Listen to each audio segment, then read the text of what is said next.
Dear students, today I am going to teach you a grammatical topic, and the topic is figure of speech. What figure of speech is? A figure of speech is a word or phrase that has a meaning something different than its literal meaning. यानी अ figure of speech एक ऐसा शब्द या एक ऐसी phrase है, एक ऐसा शब्दों का समूह है जिसका वास्तविक अर्थ, जिसका रियल मीनिंग उसके शाब्दिक अर्थ से बिल्कुल डिफरेंट होता है, बिल्कुल अलग होता है. For example, लैंचो was an ox of a man. N ox of a man means हो गया लैंचो एक बैल की शक्ल वाला आदमी है. बट यहाँ पर an ox of a man means different way में अगर हम लें तो वो होगा मेहनती आदमी, hard working person. Students, in our syllabus we don't have definition of figure of speech और anything which I taught earlier. We have some figure of speeches, like first one is alliteration.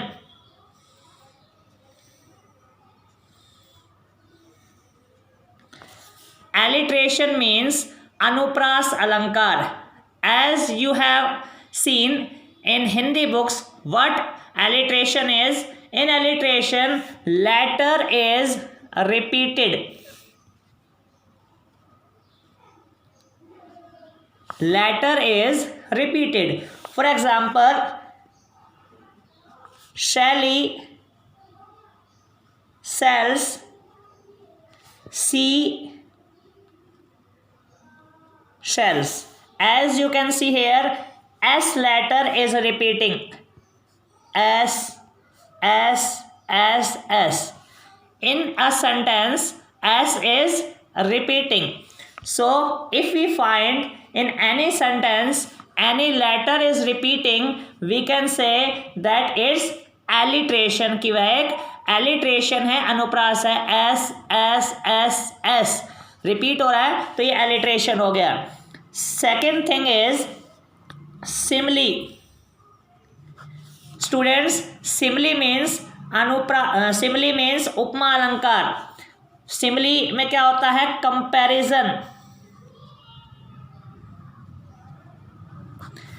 Comparison दो objects के बीच में होता है और इसमें आप choose कर सकते हैं लाइक, एज और सो से. अगर आपको सेंटेंस में लाइक दिखाई दे रहा है, एज दिखाई दे रहा है, सो दिखाई दे रहा है, तो आप कहेंगे कि ये सेंटेंस में क्या है? सिमिली है. For examples, he is as cunning as fox. कि वह इतना धूर्त है, इतना चालाक है जितना कि एक लोमड़ होता है. जैसे वर्ड्स आर लाइक फ्लावर्स. शब्द फूलों की तरह हैं. Third one is metaphor. Metaphor means यमक अलंकार, यानी जहां डिफरेंट मीनिंग हो. It is a figure of speech in which a word or phrase is applied to an object or action to which is not literally applicable. यानी शाब्दिक अर्थ ना निकलता उसका. जैसे it is raining cats and dogs. Students, cats means होता है बिल्लियाँ, डॉग्स मीन्स होता है कुत्ते. लेकिन यहाँ कैट्स एंड डॉग्स मीन्स होगा heavily. It means raining is it is raining heavily. Next example हम ले सकते हैं, he has heart of stone. He has heart of stone. Heart of stone यानी पत्थर का दिल. ठीक है. तो यहाँ पत्थर का दिल यानी hard hearted person, he is a hard hearted person. Now point number 4, and point number 4 is personification. Personification means मानवीयकरण अलंकार. मानवीयकरण या पर्सोनिफिकेशन में क्या होता है, जो नोशन ऑब्जेक्ट्स होते हैं, जो ऑब्जेक्ट्स या एब्स्ट्रैक्ट होते हैं वो स्पोक करने लग जाते हैं, बोलने लग जाते हैं. जैसे द रोजेज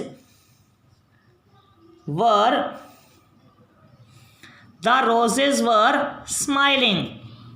फूल मुस्कुरा रहे थे. The wind was telling a fairy tale. The wind was telling a fairy tell.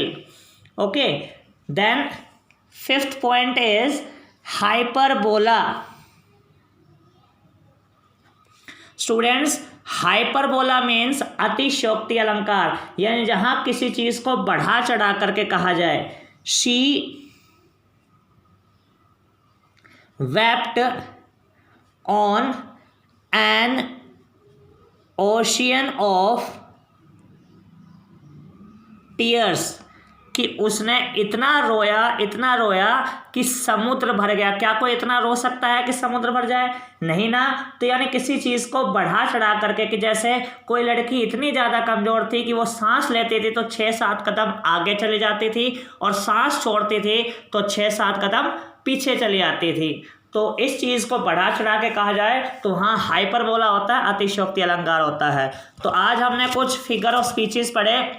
पहला हमने पढ़ा एलिट्रेशन. एलिट्रेशन होता है जहां लेटर्स रिपीट हो रहे हो, जैसे एस एस एस एस यहाँ रिपीट हो रहे थे. सेकंड हमने पढ़ा सिमिली यानी उपमा अलंकार, जहां दो चीज़ों का कंपैरिजन किया जाए वहां आपको वर्ड्स मिलेंगे लाइक, एज, सो. जैसे यहाँ पहले में ही is as cunning as fox में एज. सेकेंड है वर्ड्स आर लाइक फ्लावर्स, इसमें आपको लाइक मिल रहा है. मेटाफर यमक अलंकार, इसमें यानी जो वर्ड्स होंगे उनका जो शाब्दिक अर्थ है, जो लिटरल मीनिंग है, उससे मीनिंग टोटली डिफरेंट होगा. It is raining cats and dogs, कुत्ते और बिल्ली नहीं बरस रहे हैं. इट इज़ रेनिंग हैवीली यानी तेज बारिश हो रही है. He has heart of stone, उसका पत्थर का दिल है. पत्थर का दिल नहीं, वो एक हार्ड हार्टेड पर्सन है, कठोर दिल वाला व्यक्ति है. देन 4th इज पर्सोनिफिकेशन, मानवीयकरण अलंकार. यहाँ किसी निर्जीव चीज़ पर सजीव होने का आरोप लगाया जाए, यानी किसी निर्जीव चीज़ से बुलवाया जाए. जैसे the roses were smiling, rose smile कर रहे थे. The wind was telling a fairy tale, wind एक फेरी टेल सुना रही थी. हाइपरबोला किसी चीज़ को बढ़ा चढ़ा के कहा जाए. She wept on an ocean of tears, कि वह इतना रोई कि समुद्र भर गए. ठीक है. So that was all from my side today.